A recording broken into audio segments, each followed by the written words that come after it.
Welcome to another episode of the Chokeslam Wrestling Report. And today I'm doing my weekly uh, take on the latest news that have come from from Fightful Select and other dirt sheets and whatnot. And we're going to be talking about the AEW removing Malakai Black, Miro, and Ricky Starks from the roster page. And as it turned out, they were released. Now, automatically, a lot of these podcasters come and they automatically be like, well, they're going to WWE and whatnot. And most likely they will. Most likely, I see Malachi Black going to WWE. I see Ricky Starks going to WWE. Miro is one guy that has me wondering where he's going to end up at. And the reason I say is because he already went through a situation with WWE as Rusev. And he became very popular toward the end of his tenure in WWE, where they put him in a stupid storyline where his wife got married with Bobby Lashley, for those who don't remember that, back in 2019. And they pretty much just played him and whatnot. And I feel that the man was embarrassed. And he was getting very popular with the Rusev Day. The fans were behind him, but WWE at that time didn't want to push him. And mostly people are going to be like, well, now it's Triple H took over and blase, and this and that. That was the Vince McMahon era. It doesn't matter who was running it. It was still WWE at that time, So someone can say, oh, he did this and he did that. But Miro is one guy that today I was in a podcast, and the guy and the fans that were in the chat group was talking about, oh, Miro should go to WWE. And I've responded in a way, well, you're going to go to WWE. I think he's going to have issues with how he's going to lose, who he's going to lose. Because in reality, Rusev's career in AEW was pretty good. He was very dominant when he first came in. He pretty much took over. He won the TNT title, which I felt like he should have won something better, like the AEW International title, something to that effect. But they gave him only the TNT title at that time. And I think he was part of the tournament for the AEW International title. At that time, it was an AEW Atlantic title. And, I don't remember who he lost to. I think he made it to the finals, if I'm correct. But, but at the end of the day, he only won that championship.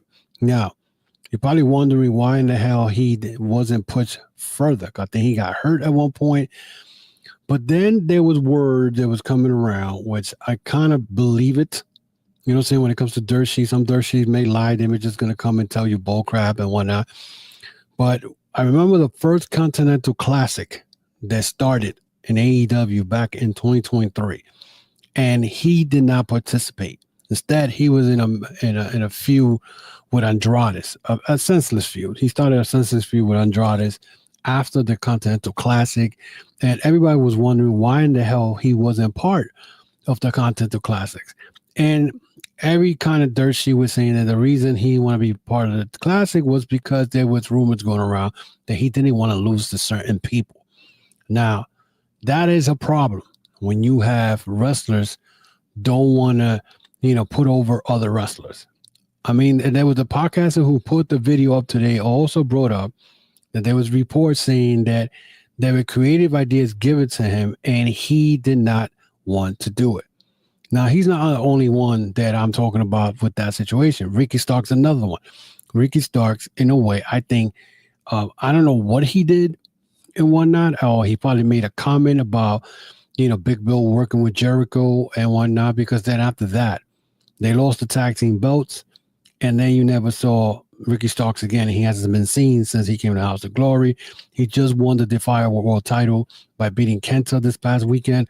So there was also a report that he was another guy that where creative ideas was given to him, and he turned them down.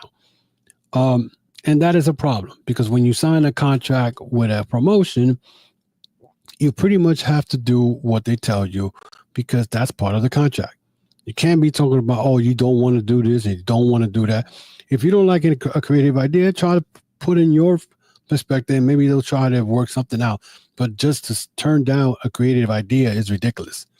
You know what I'm saying? And, a lot of people love taking shots at AEW because of this, because of the rumors that, Ricky Starks is still under contract and AEW don't want to let him go. How is it that now all of a sudden AEW let him go? You know what I'm saying? Was this a move that someone got into Tony Khan's ear and said, look what WWE is doing as far as, cost cutting or cutting cost and whatnot, because they don't use certain wrestlers. I mean, they let go about 10 people this past weekend and whatnot, because they got to bring up people from NXT and bring them up, and I feel that AEW decided, or Tony Khan decided, why would I keep these guys when they're not, first of all, they're not being used. You know what I'm saying? The only one out of those three right now that Malakai Black is a free agent. You know what I'm saying? Malakai Black, his contract is over. He's done with. Malakai Black was the 6-man tag team champions, and I think that's the only title he won while those ring. I mean, his whole House of Black will be missed in AEW, while yours truly. But Malakai Black, I think, is the only guy of those three, or out of one of the three, that will probably be back in WWE. Will he go back to NXT? I don't think he should go to NXT. He should go back to the main roster for the simple fact he did his run in NXT. Now, Ricky Starks, I can see him going to NXT and making his run and probably having a few with Ethan Page or whatever. But this in a way is kind of sad because, I believe that Tony Khan didn't use Ricky Starks to his ability. I mean, I think Ricky Starks' best time was when he was feuding with MJF, and his promo with MJF was classic, And I guess he probably also robbed a lot of people the wrong way, because I remember him and Edge had a situation in a promo that they did, and he got called Manila. Vanilla Midget Rock, and and Ricky Starks came back with a nice little comeback. But at the end of the day, what I'm saying, like, you see these guys pretty much, be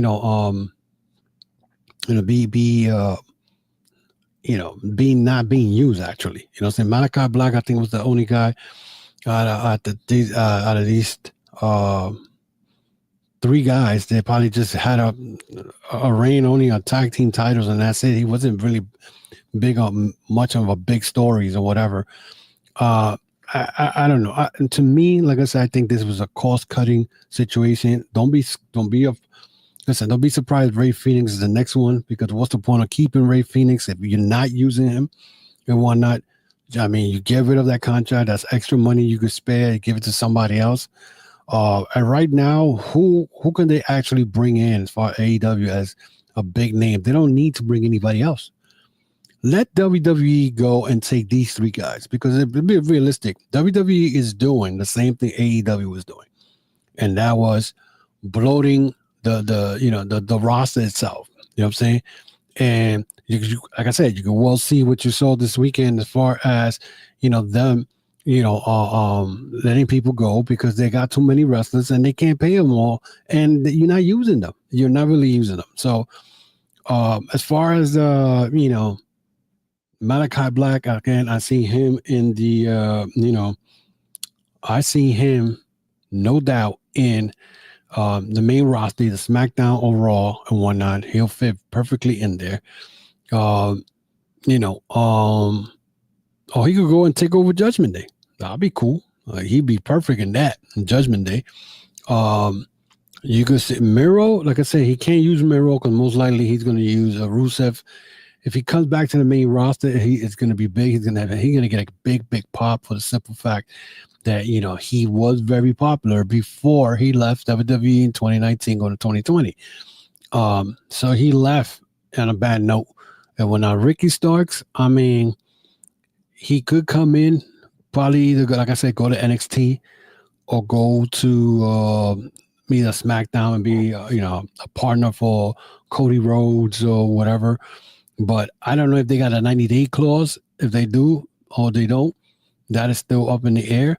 But I mean, when CM Punk got let go, he had no 90-day clause. So I don't think he puts, I don't think Tony Khan does that 90-day clause on anybody. I think the only reason right now he has Ray Phoenix stuck with that contract was because of what Ray Phoenix and Penta tried to do, and they was trying to negotiate with WWE before their contract was up. So, so this is like something like is not surprising that this was going to happen, because these three guys, actually two out of the three guys, were not being used, and I'm talking about Miro and Ricky Starks, were not being used. Malakai Black, he's free. His contract is over, so he did what he did. He finished, honorably, and now he probably go to WWE. But Miro and Ricky Starks were not being used, and I believe that the reason they let them go, they figured we're not using them.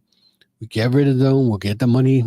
That's money we're gonna get back. We ain't got to worry about it.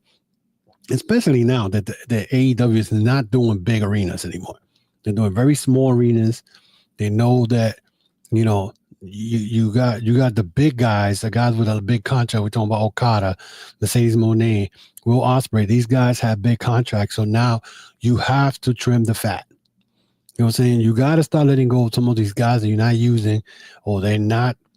Nobody cares for them on TV at that, whatever. So, I mean, they're gonna have to do something about that. So right now, as far as you trying to keep a wrestler and hold them because that wrestler did some bull crap agenda, or whatever the case may be, and whatnot, and you can't hold them, because at the end of the day, they're not bringing in no money.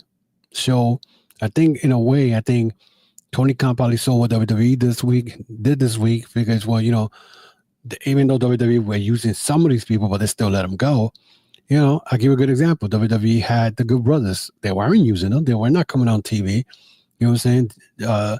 Giovanni Da Vinci, another guy they weren't using. You know what I'm saying? So they figured, let's cut these people, get my money back. And I think Tony Khan did the same thing.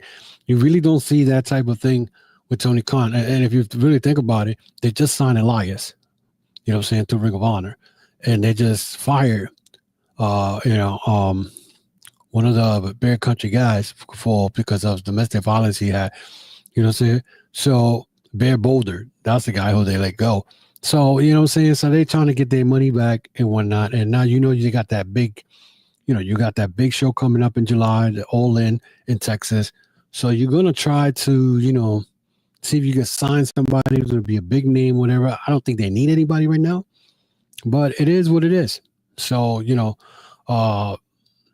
I don't know. But right now, WWE signs all these three guys.